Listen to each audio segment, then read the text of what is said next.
Nick Schreiber with a slightly bald head, and the superintendent is Otto Hazley. And the surveyors are on the job laying out the site. One of the interesting things about this site was that a few years before, well, actually 15 or 20 years before, this was actually a golf course known as the Stadium Hills. More recently, a hayfield. Yes, right. That's actually Clegg that just moved into the group. Some of the other people there is Doug Williams. Well, we'll see him a little later.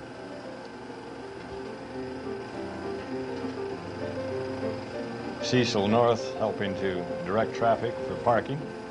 These pictures were taken at 16 frames per second and are being shown at 24 frames per second.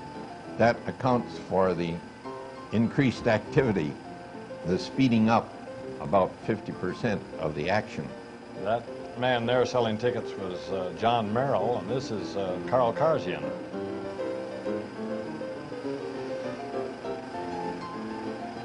It looks as though they're really rushing them in there as fast as they can. Yes, well, they were. There's John Allison. And students helped too. These first people that we've seen, there's a student. Yeah. First, there's Larry Arnett of Arnett's Monuments. Well, they did pack in a lot of cars and still do. That was actually before they had started to do any of the construction. Grading. Yeah. Tailgate lunches were common. Just as they are today.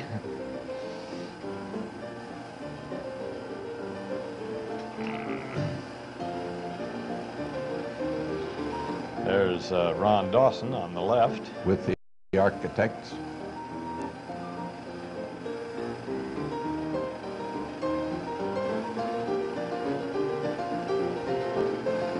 Frank Klein. Paul Clifford. Oh, yes. Lou Holloway. Lou Holloway, just showing about his mouth is all. Yeah. That looked like Mahlon Buell there, spreading out the drawings.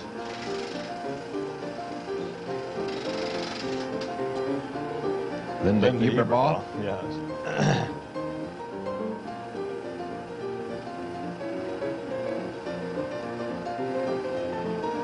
It was real good that they involved students as well as staff members in talking about some of the facilities that were going to be in the building.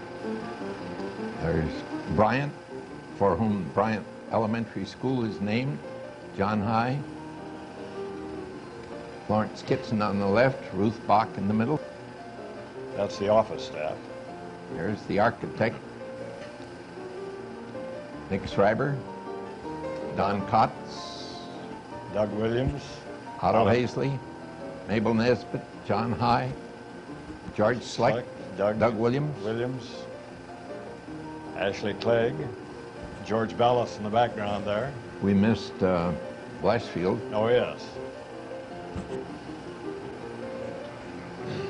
There's Otto and George Sleck again. And the architect.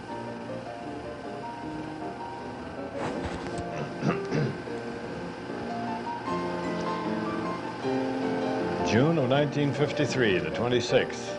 There's Ashley Clegg turning their first spadeful and giving a little bit to Nick Schreiber. That shovel is now on exhibition in the trophy case. Fortunately, they were even thinking about ecology back in those days to take the topsoil and get it off to one side so it could be used later on. These big machines certainly impressed me. They were very noisy and during the dry summer, very dusty. And that ground over there, other than the first few inches of topsoil, was basically just clay, and very heavy clay at that. Well, they burned up the trees. We should have cut the tree before we started burning, maybe, in the picture. He got that notch in there on the back side, I noticed, so that the tree would go over the right way.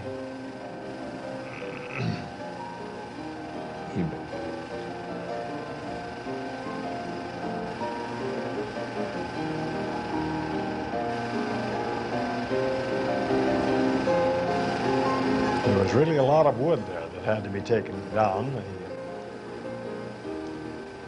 The east end of the woods that is presently just west of the building.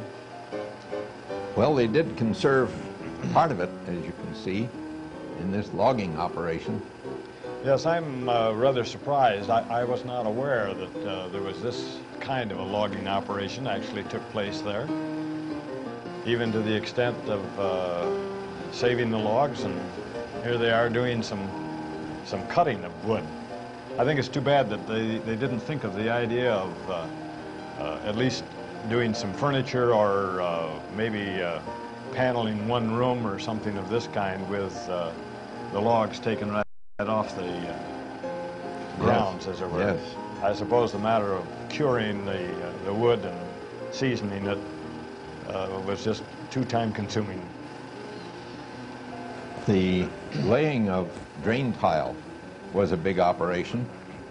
Big because there was lots of it, and big because the tile were big. This had to take care of the drainage for quite a section there.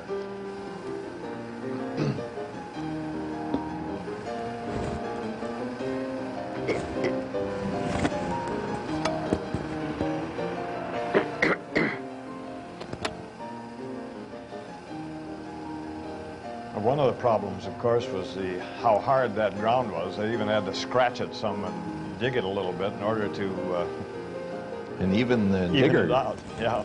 didn't get down very far. But they put those big drain tiles in to take care of the so-called flood water or runoff water. Now here they had to even push some of those graders as well as pull them. Here we see some of the water being dammed up just because of the clay that it's sitting in. It just couldn't seep into the ground.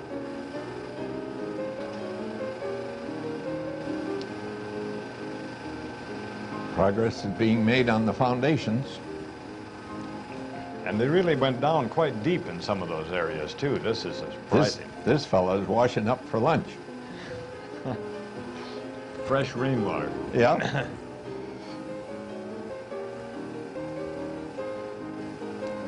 They're building If he's going big manholes. if he's going to fill up that trench with one shovel at a time, it's going to take a long while. I don't think he had to do all that.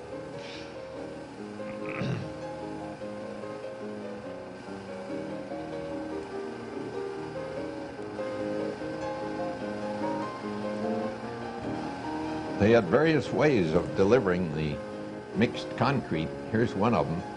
We'll see another later. They even had some steps built to get up and down to the various levels, I've noticed. Because when it rained, by that place became pretty much of a quagmire.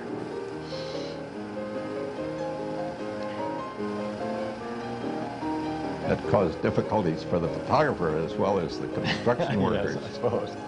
The AA Club is a club made up of men who have earned their letters in athletics. You may recognize some of these fellows. There's Scope Davis, Marv Olson, Frank Klein back there at the back. chopping on a post, Yeah. Tom Colvin. Evidently was on a cool day because Hank they've got Fondy. good jackets on. Yes,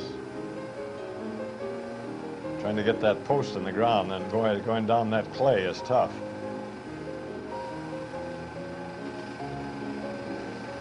well, action stopped in the winter for very Now, good actually, they really were doing primarily a grading situation to begin with, weren't they? This was, Oh yes, lots of dirt had to be moved.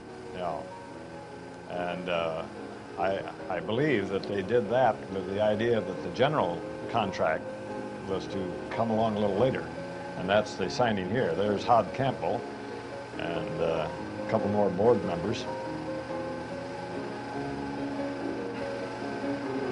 Mabel Nesbitt and George Schleck and Ashley Clegg down there on the right.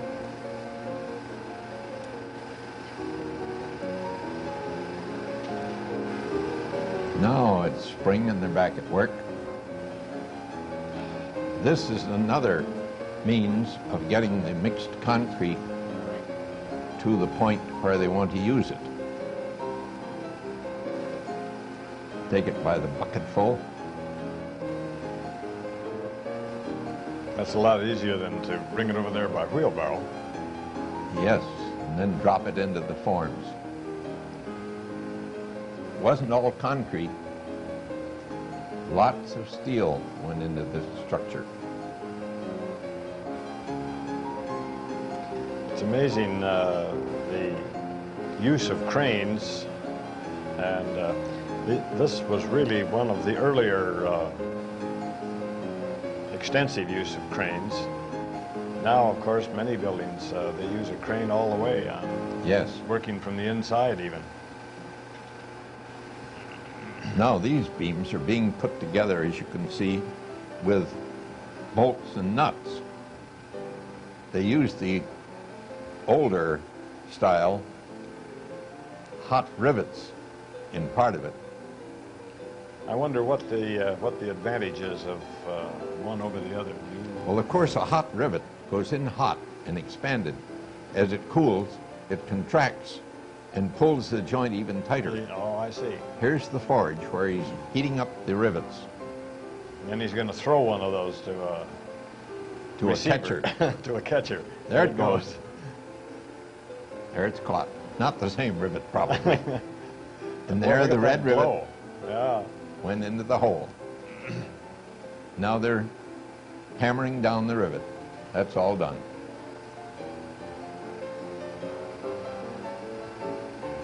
I suppose you'd call that a special elevator for some people, to ride up on that chain. Yes.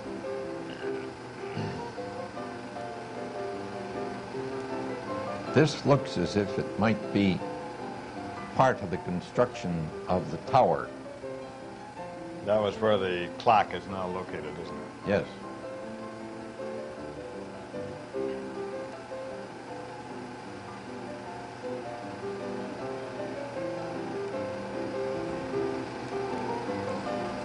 I'm always amazed at the ease with which those men walk around on those situations.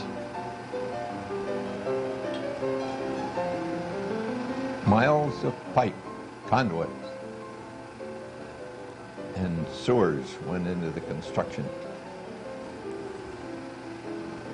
In fact, the floor, underneath the floor, is just a maze of tubes, isn't it? Of course, that helps for reinforcing. Yes, I suppose so. Now we're beginning to get some height to the building. Enclosing it with concrete blocks and bricks. I think it's interesting to note the quality of the construction here. This is a well-built building. It not only has cement blocks, but also brick. Many times now they use only cement blocks and don't put a brick exterior on.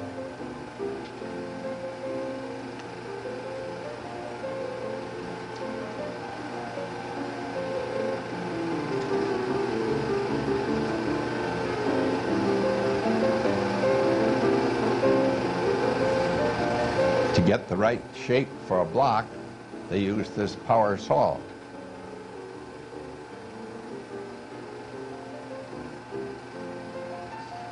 Seems to me that I've not seen that used too much in recent years. It's more a case of just cracking them out and putting them in.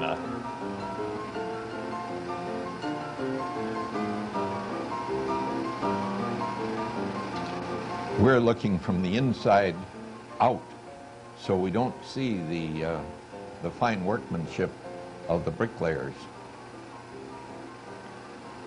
The outside was perhaps too muddy and you couldn't get out there. It might have been. All the scaffolding, of course, is on the outside, and you can see their work better from the shot that you took.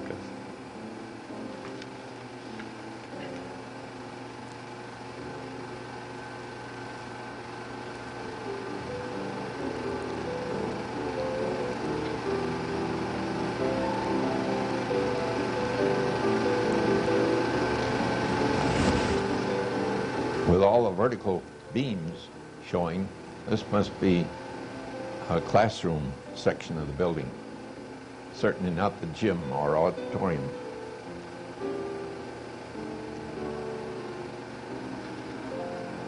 There was a lot of cement poured on the floors there, and the terrazzo put on top of that in the halls.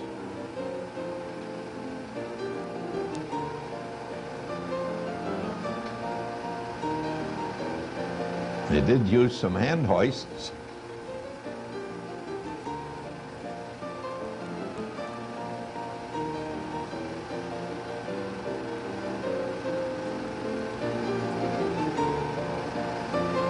That's the industrial arts section, and this is the home economics section. That open space underneath has now been enclosed for classrooms, and this is the library section. Kind of late in the year, but this is the scene at the time of the laying of the cornerstone. That's School Board President Don Kotz putting a copper box, sealed, in which various kinds of records and documents are kept. And that's Mayor Brown, Bill Brown, as he was known so well. This is Lefty Nick Schreiber, who was principal. None of those men had the same deft handling of that trowel that we saw a few minutes before with the workmen. You noticed that? Yes. Here they're spreading concrete on the roof.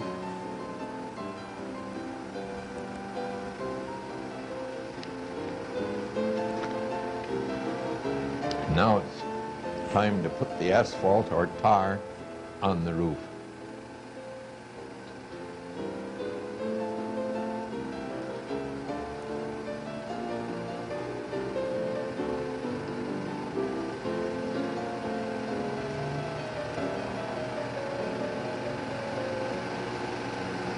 Again, they're making use of the hand hoist. Well, you'd hardly bring in a forklift for that. Yeah, that's right.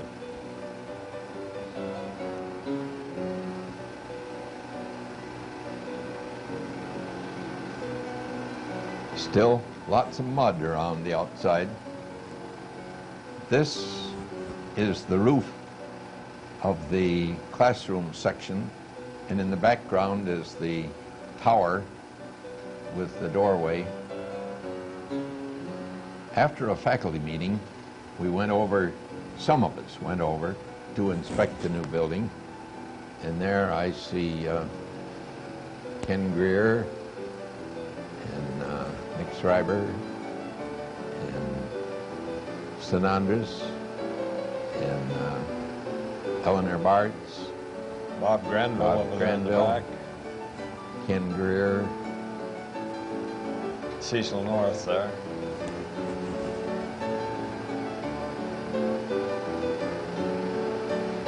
Well, it's really beginning to take shape. It looks like a school building now.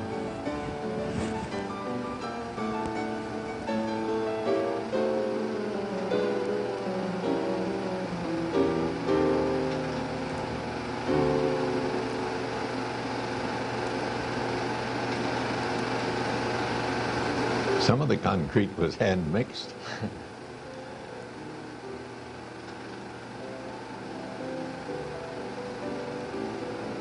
That was evidently filling the cracks between some of those stone and the walkway there. Putting down tile.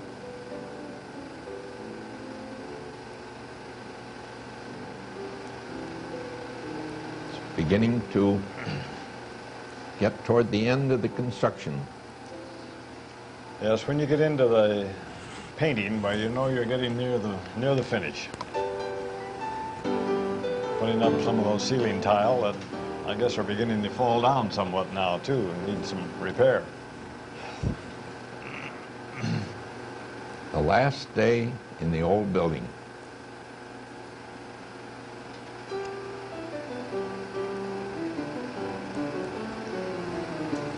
A few pupils leave to walk home or take the bus. Of their last day in the old building. There they go.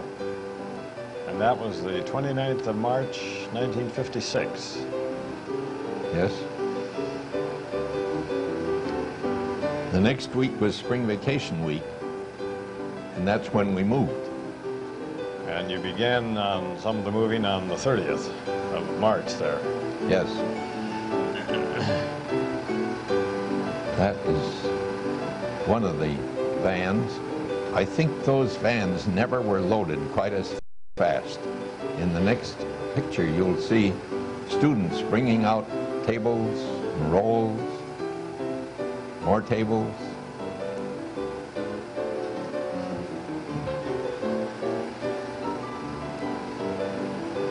A real speedy job of loading a moving van.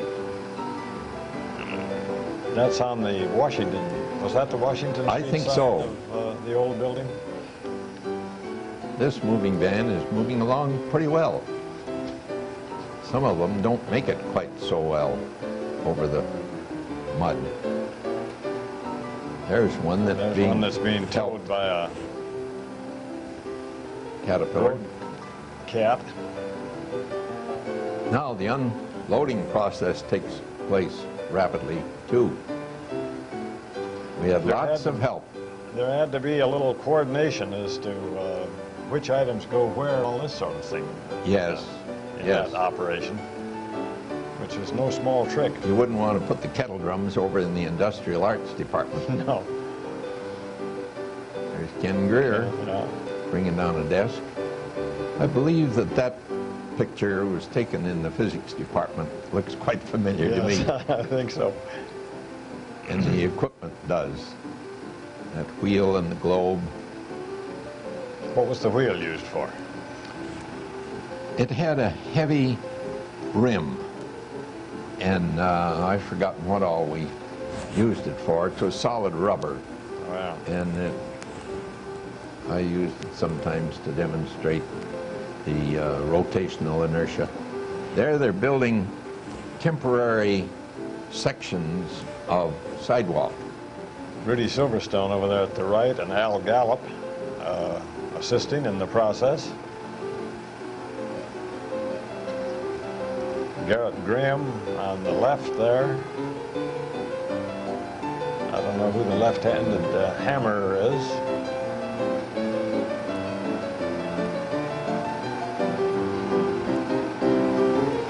Jim Peden. Yeah. These men were men in the industrial arts department. Now they're taking a load out. They not only had to use the truck, but had to use a cat to pull that one through the mud in order to unload the pieces for the walk. Whoever had that idea had a good idea. They were much needed. There, we got the right man teetering on them.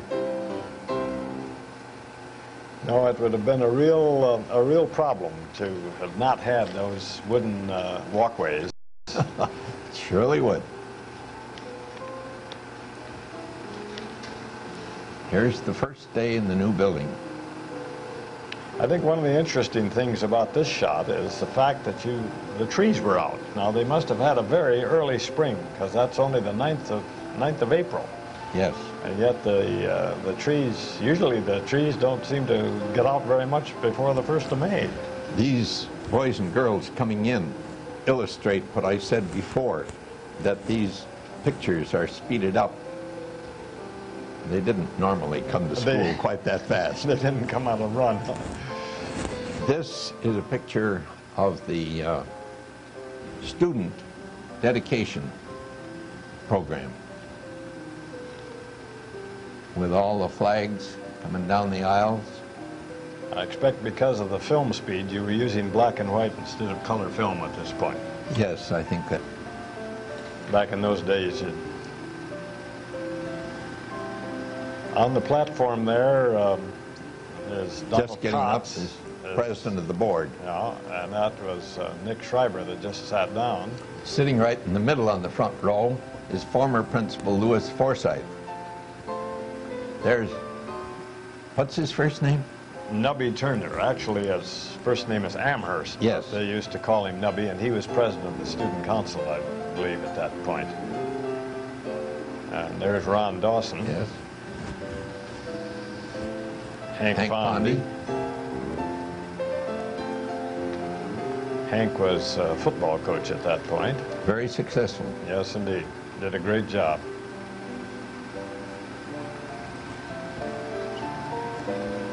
We had an open house following the dedication ceremony on Sunday the 15th. And this is coming in what they referred to as the flagpole entrance, I believe. We've slowed down the motion here.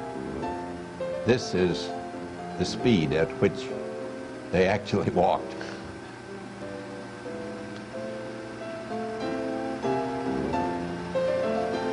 Yeah, that looks a little more natural. One of the broad corridors between the athletic department on the left and the auditorium on the right. There's Monsignor Peak and Louis Forsythe, Bob Nubby, Granville, Nubby Turner, A.D. Moore, President Harlan Hatcher, Don Kotz, Elsie, I think that's Copeman, right. Nick Schreiber. Otto Hazley, Donna Steele, Dr. House, Don Williams, Mabel Nesbitt, Ashley Clegg, Mrs. Williams, George Slecht, that John was Hollowell. Yes, and then it was Neff. Al Marquardt just in front of him. George Ballas just came in. Ben Reed, Paul Charlie Myers. Barkley,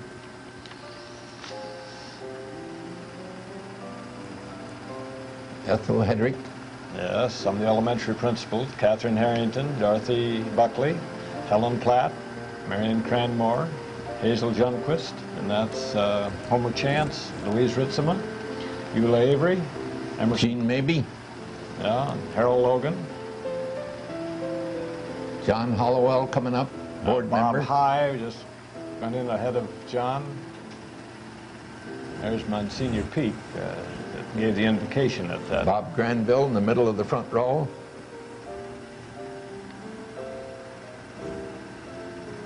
And I think that is the speaker of the day, who is Harold Hunt,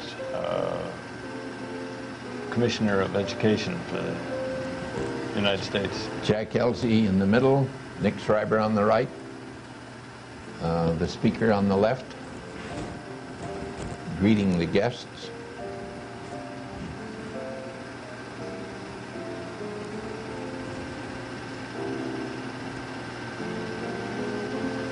Don Kotz with Nick Schreiber and Al Buchanan, was that on the left?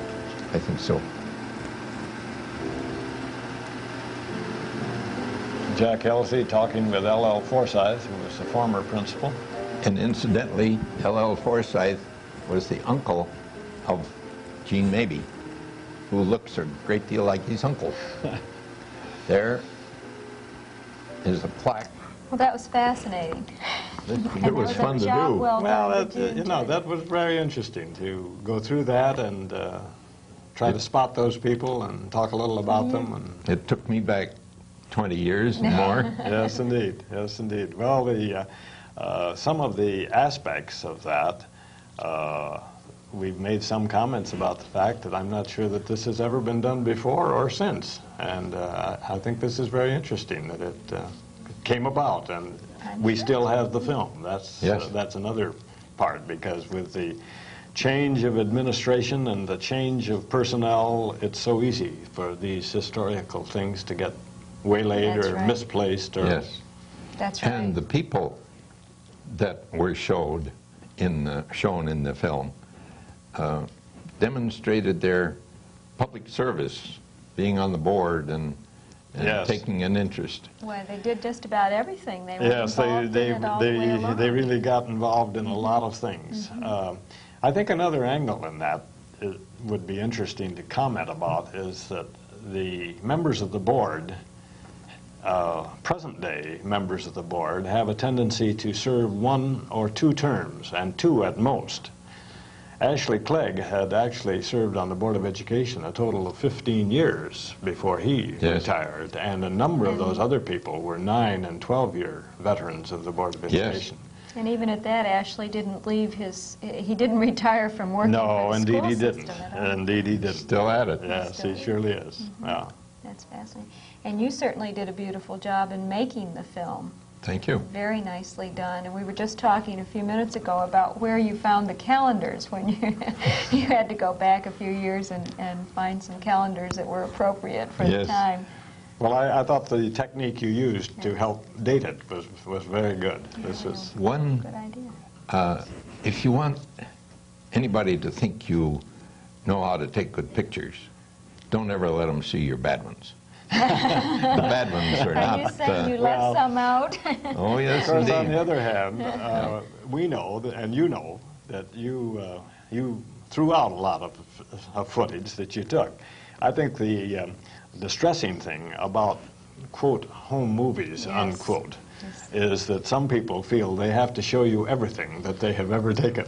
In the rain and from a moving automobile. And Well, that's what was very nice about this film, is that it definitely left out a lot of those kinds of things and made it all tie together very nicely, moved well. And I think people are going to appreciate seeing it, and especially not just those people who were involved, but I was not involved and very interested in it, and the way it was done and the kinds of things that were done. And I think we'll treasure it. I want to thank you both for coming here and talking about the film and identifying people. been my pleasure. Contributing more to keeping that information on hand. Yeah, very good. Thank you, Mahlon. Thank you, Gene. You're welcome.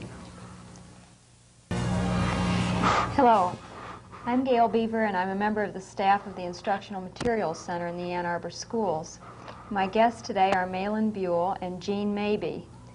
Mahlon, who is a veteran of 36 years teaching in the Ann Arbor school system. That's not total teaching years, but teaching in the Ann Arbor school system from 1922 till 1958. And Gene, who's a veteran of 34 years of Ann Arbor school system, teaching as a math teacher and also as a principal at Jones and Tappan. And right on. And that's 19... Well, from 1936 up to 1970. Right. Mahlon and Gene are here today because actually, I guess I should explain how this happened. In the course of our sesquicentennial year here in Ann Arbor, we had invited teachers who had been in the system to come in and talk to us, and in talking to Mahlon, he mentioned a film he had made about Pioneer in the building of Pioneer High School. Then it was going to be Ann Arbor High School. I think he was. No, Its name it was before Pioneer right No, from the beginning. well, basically the sign they put out in front did say Ann Arbor High School. Yes. They referred to themselves as the Pioneers, and that was part of it. That's how it was sort of a nickname at one point, you see, and then as the second high school came along, why they decided, well, we got to identify these. They can't both be just Ann Arbor High School, so that's what happened. So I see. So that's how it came about, and the Pioneers are still the Pioneers. Then. That's right. And I always wondered about And they've always been that is, they've been the Pioneers for at least 35 years. Yes, Dick Mann named them. Oh. I think maybe we ought to add one other point in terms of the fact that Mahlon Buell took these pictures. He was the original media man, you see, as far as Ann Arbor High School was concerned. And back in those days, we just called it, what did we call it? Audio-visual, or I guess so. Something of that kind. But yes. So is this an avocation, and did you teach some media type things too, in addition to physics? Later. But physics was your... Later. No, it started in the old Ann Arbor High School on State Street that I used to have a camera club which developed into a course in photography. That's And how. he's a very good photographer. Well, we know Not that. anymore. We've Well, seen I that know, film, but, and we know it's very well done. And the film took, well, you started at the very beginning of with the 1953. site in 1953, and it went all the way till 1956 and the Yes. dedication. Yes. And so it was a long project and very carefully done and very nicely photographed. We Yes, know that indeed. too. How did you decide? Did you just decide to take some pictures in the beginning, or was your plan to make a film of the whole process? I don't know who originated it, but Nick Schreiber, I have a sneaking suspicion it was Nick. Principal Schreiber, came to me and asked if I would do it. He said that Ashley Clegg, who was on the Board of Education at that time, had a very good movie camera with an assortment of lenses, and he would furnish that. I don't know where Nick got the money for the film, because we used quite a lot of film, and I did it on my time. And whenever I'd have the time and I'd think something ought to be taken, I would go over and take it. Did you do the editing too? Oh, yes, sure. You did? No, Mahlon is a past master at this, and really his... Let's get on with the show. You don't want to hear about that. His background in the field of photography is really very good and goes back over many, many years. And there are a lot of people in Ann Arbor that are taking some good pictures because of Mahlon Buell. This is part of the point. Well, tell me something about teaching. You were teaching at the Ann Arbor High School in what is now Freeze Building, or Yes. on State Yes, Street. yes. And you 33 years and 2/3. right there. Third of a century. Really? Yes. Yes, and then a little over 2 years over in the new building.